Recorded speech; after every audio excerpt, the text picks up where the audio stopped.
Welcome to Absolutely Marvel in DC. My name is Benny. That is Dylan. The Dylan of the D. The Dylan.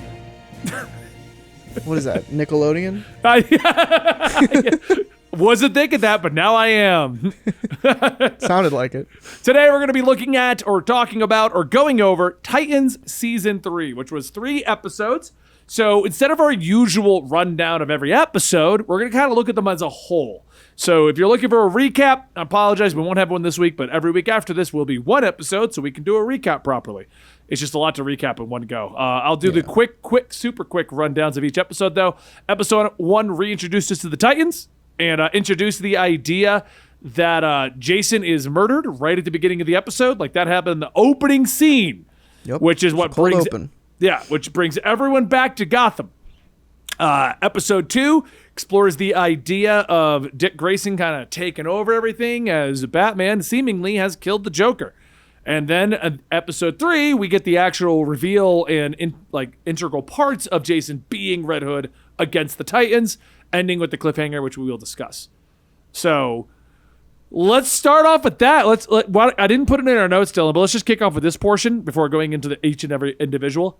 What was your overall impression of these 3 episodes? Immediately, I was intrigued, and like the first few action scenes of the first episode, I was like, okay, this is cool. Like this is fun action. I did feel like they upped the budget on the choreograph because like seeing Beast Boy jump in and do the cartwheels and stuff, like what? You never did that stuff. Yeah, it seemed fun. It was fun to just see like the Titans working together. And being an actual team, not having to deal with any we don't work well together drama, which was all in season 2. First 2 seasons, you're right. Well, season 1 they weren't even technically a team. It was like just happened to be together, and then season 2 was like we're a team. Oh, but remember what happened last time? Exactly. But overall, like I kind of feel the same way that I've felt about this entire show, is that it's like almost good. Yes. Like it's almost there. I agree. But there's just something about it, like all of the casting I feel is really well done with a few minor exceptions. And it's just like the dialogue is kind of clunky a lot of the time, and it's shot kind of stiff. And it feels like a CW show, but it takes itself too seriously. And to me, it feels like a CW show trying to be that HBO Max Superman. Because exactly. for those people who don't know, HBO Max makes Superman, airs it on CW, or HBO does. That's what it feels like to me. It feels like the exact reverse of that, where CW is like, no, we could do that.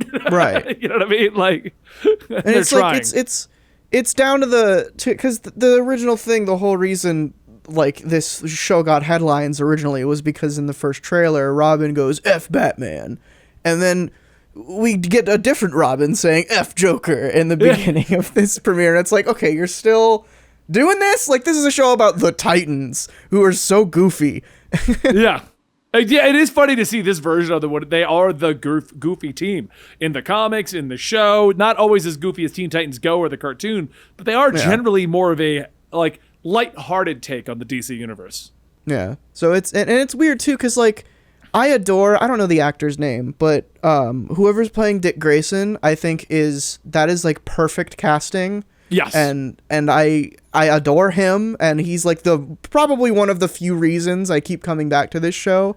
He is, because the show, and let's talk about this real quick, it's not really a Titan show. For the last 2 seasons, it's been Nightwing and his amazing friends. It was a Raven show for the first season, and then it was a Robin show for the second season, and now it's a Robin show. It became a Robin show second season. Yeah. The fact Jason even got brought in is like, what? Like, why was he involved? He's never been with the Titans. And now we got Tim Drake. Yeah, Tim Drake was introduced. Like 30 other Robins. I'm waiting for Doom and Damien to show up. Yeah. The Easter egg where they named like Kelly, Carrie Kelly, Stephanie Brown, Duke Thomas, and someone else. I don't remember the fourth one. It was all the Robins. Mm-hmm. So season 4 is going to be We Are Robin. That's what it's going to be. Which, by the way, I want to give credit where credit is due. That scene, probably one of the most heartbreaking scenes I've seen in this show and maybe other shows where, and I know you kind of want to talk about, Batman's behavior as a whole, but let's talk about that. Yeah. Yeah, because he's kind of, his reaction to Jason's death is very Dick is worried about him because he's kind of pretending like it didn't happen.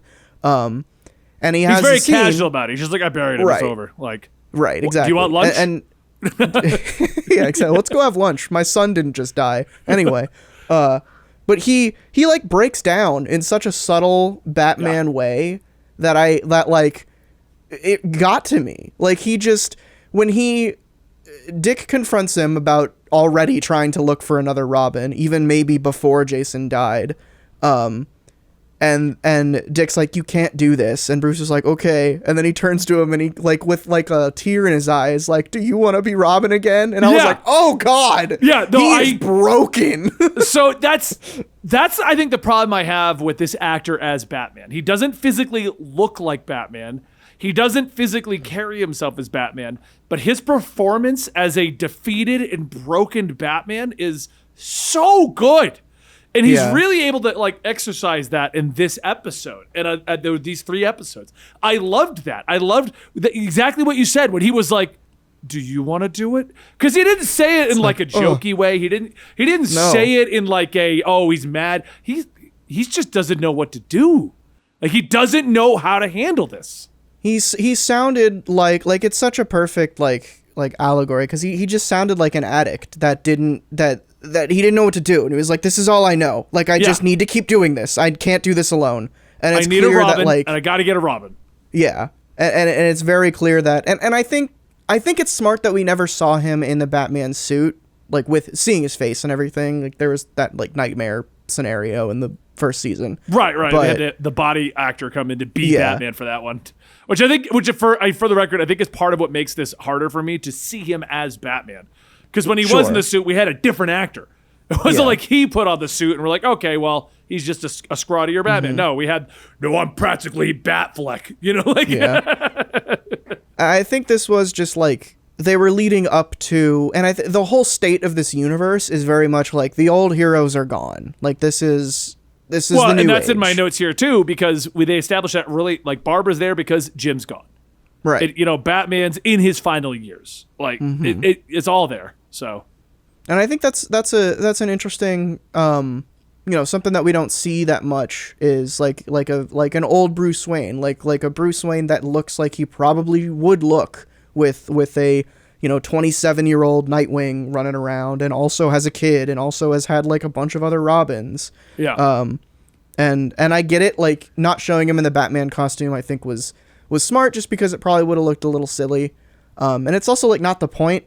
The point is just that this is a grizzled Batman who's only putting the suit on because it's all he knows.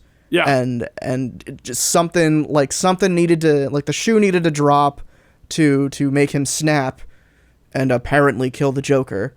So, well, that's actually one thing I really liked about how this universe is handling it. If we're going to go into the universe discussion, I like that they are really establishing you are not going to get Superman. You're not going to get Batman. Yeah. We're going to be the only DC show where these guys don't show up.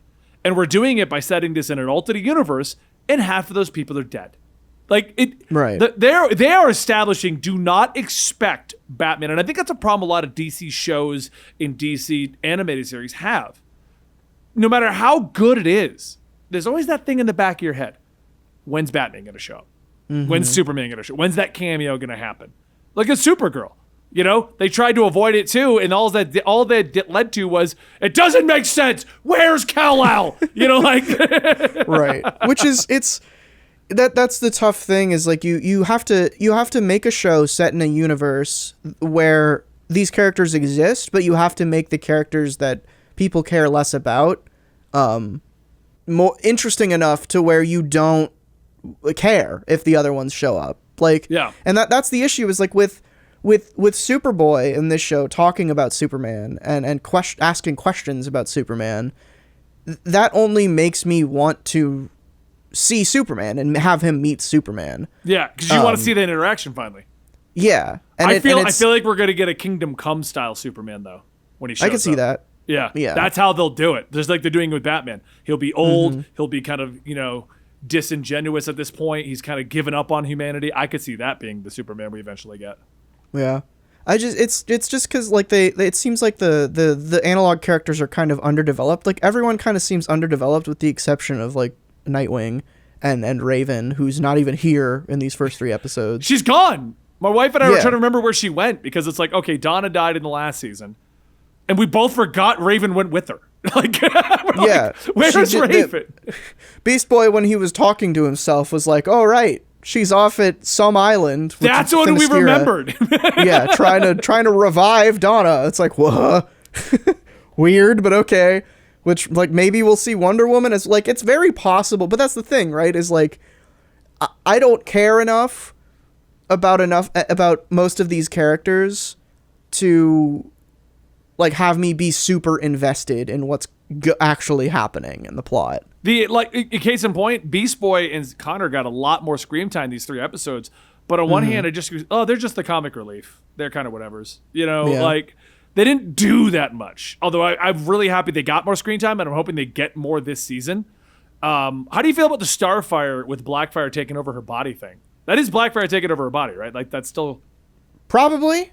I don't know. That's the thing is like all of the plot lines, it's like pick a lane. Like it's like case in point, we're like 13 minutes into this discussion. We haven't even really mentioned Red Hood. And it's just cause like. There's so much happening. Yeah. There's a lot going on and they're not giving enough attention to a lot of it. Okay. Yeah. We don't. And that's why I'm almost certain that's why they released these 3 episodes as basically one episode, because if we were 3 weeks in or if we were a month in, because we're going to get a new episode this week, and we still didn't know what Red Hood's motives were and we're just now getting there, like it's like, oh God. But yeah. 2 weeks in, maybe like this next episode, we'll finally understand like what the hell's happening.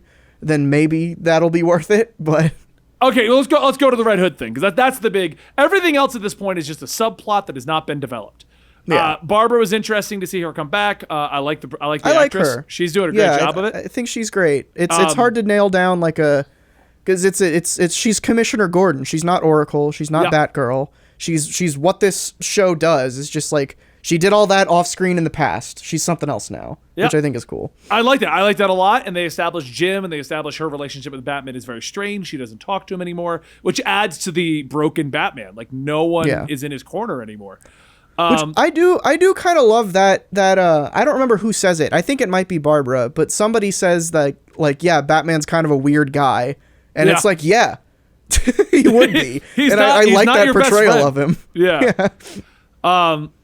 So Jason last season, the actor's actually like in his early 20s. So he's not like some kid, but he's got the problem I have with Jason is the actor looks like he's a kid.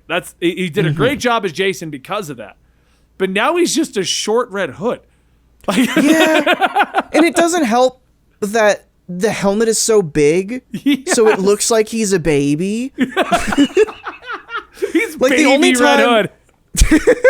The only time I was convinced that he kind of looked good as Red Hood was when he had like the 3 jackets on in the 3rd episode. And I was like, okay, that looks pretty good. Before that, he was running around in like the long sleeve that he wears sometimes. And I'm just like, I agreed. I was like, the head. My wife was like, the head looks huge. I'm like, well, it's a helmet and he's actually wearing a helmet. Like, yeah. Which is like, I'll give him points for that. Like the scene where the helmet like chips off and you can actually see his face under it was kind of neat.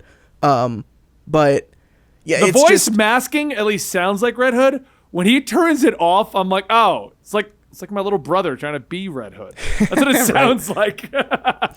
It just they really need to, because the Red Hood stuff right now I think just feels really contrived. I need to understand like what happened. Like I imagine it's something to do with the drug that kept him from dying that he made. I do like that they're coming up with their own reason. We're not going to Superboy Prime punch it and just ignore it, and we're not Lazarus pitting it. And I do like that they mentioned the Lazarus pit.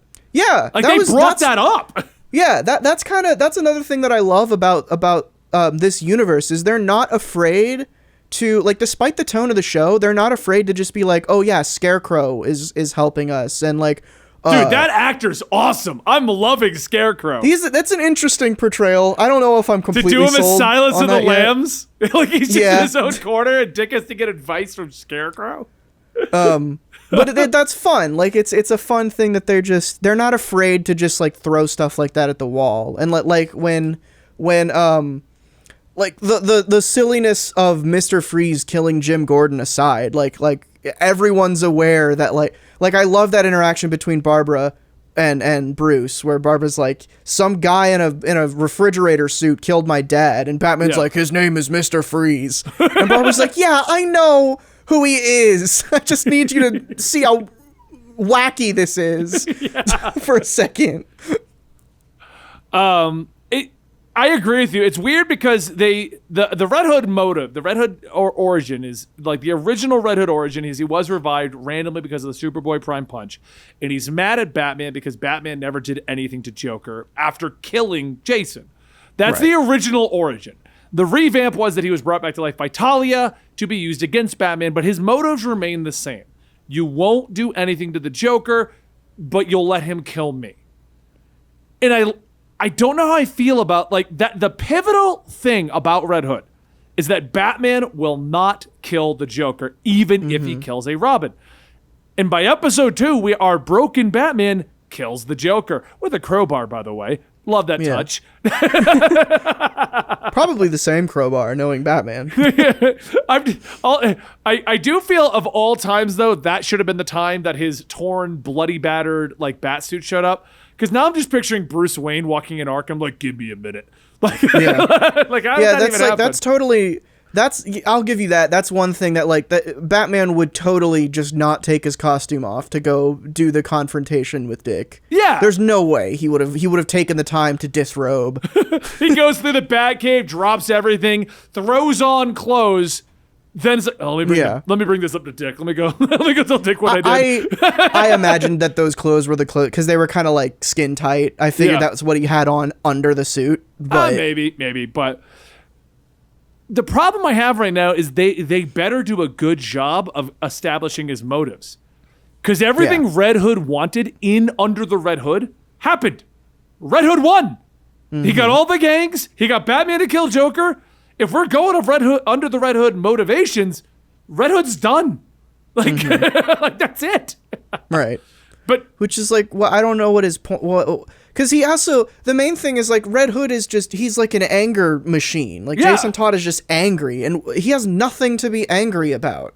In Titans continuity, he really like the Titans have been pretty much nothing but nice to him. He almost died. He went to Dick to get out of being turned into a weapon. So Dick's motivation for being mad at Batman, that's out. Yeah. Because Jason got out of that. He didn't become the weapon that Dick's upset about. And then he killed Joker. So even if Jason's like, "Oh, you won't kill the Joker, Batman," well, he did it. Yeah. So what now? Like the strong motivation for Jason Todd like coming back as the Red Hood is being pissed off at his father. Yeah. And that's like kind of what they're going for, but he has no reason to be. So what is he doing? Well, you really wouldn't let me go kill the Joker, and you were right because I died. But that's what I'm mad about. It's like, come on, man. Like, what are you? I hope it's not just like a misunderstanding thing. I was really worried. Worried but interested when Jason did like the fake out call to Hank, where he was like, "Oh, something's wrong with me," but then it turned out it was just all fake. Yeah. I thought they were going to go like the drugs are doing it. Yeah, like they were going to do some kind of split personality thing, which like maybe they'll still do. I hope they don't, but I just hope they have some really solid reason for him, doing the things that he's doing. But if it comes from a place of anger, they're going to have to jump through a lot of hoops to sell like that. Well, they could easily, I mean, we did an entire season of why the Titans broke up. We could do a whole season of what actually happened between Jason and Batman to establish that. We could. Yeah. Half of the season could just be flashbacks to that transition. But I do feel like they're going to do like a Venom kind of thing. He made this drug which changes him. And I think that's where we're going to go. I do think that's what's going to happen. Although I don't know how he's going to come back and just be a member of the Titans after killing Hank. Like, I cannot believe they went there. Like, I'm watching that, and I wasn't even worried. I'm just sitting here. I'm like goofing on my phone on Twitter, like, oh, okay, look at Connor go. Connor's going to save him, though. Connor's going to save him. You know, and then just do, and then boom, and Connor's right there watching him. Like, I was like, yeah, that was rough. Wow, they went there. Like, they really killed Hank. That was well written too, I think, because it was.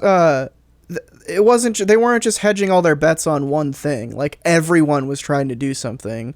Like, Dick was trying to track down Jason. Dawn went off and did the thing that Jason wanted her to do. Yeah. And then, you know, Connor and Gar, well, mostly just Connor. Gar was there for emotional support, but Connor was just trying to do that thing. Which also, like, I don't know. You don't need to do 0%. I get that you don't want to gamble.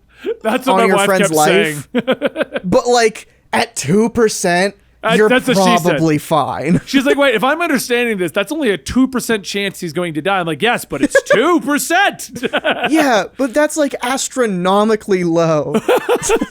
It's we have a bomb and we're seconds from death. I think we should risk it with 2%. You know, like also. Superboy could have absolutely gotten there before the bomb exploded, but whatever. That's he had to die. It's fine.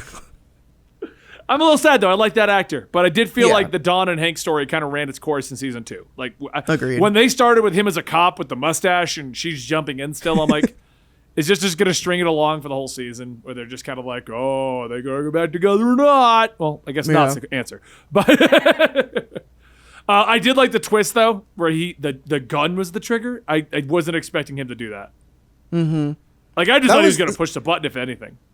I thought they were going to go like one of two ways with that. I thought either this was going to be the point where it's revealed that the drug makes you invincible, and like she was going to shoot him, and he was going to be fine. Right. Or yeah, something like that, some kind of switcheroo, which was fun. But that is my theory. I think the drug that Jason made is like because it's green, right? So it could be like some like Lazarus Pit chemical that he fabricated, and now he's selling it to everyone. Because he said like, y'all are about to make a bunch more money, and that could be like, here's a new drug that makes people invincible. Sell it, go crazy. I do think it's kind of funny. That they're jumping through a couple hoops to establish that Jason is smarter than he was portrayed in the last season. Yeah, that was weird. Like, he read one chemistry book and now he's a super genius. Yeah. Right. It's like he can suddenly like I'm glad that he's not actually making bombs. He's just stealing the ones that Wayne Tech has made. Yeah. But that is interesting that he just has like has Jason Todd ever been smart? No, that's like one of the, that's one of his. That's why he always has like a sidekick that is smarter with that stuff. Right. Jason go kicking the doors, bullets going. You know what I mean? Like if they always kind of give each of the Robins their own thing.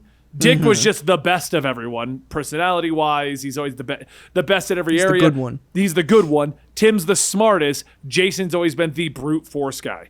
Bombs, guns. You know what I mean? Like, that's his thing.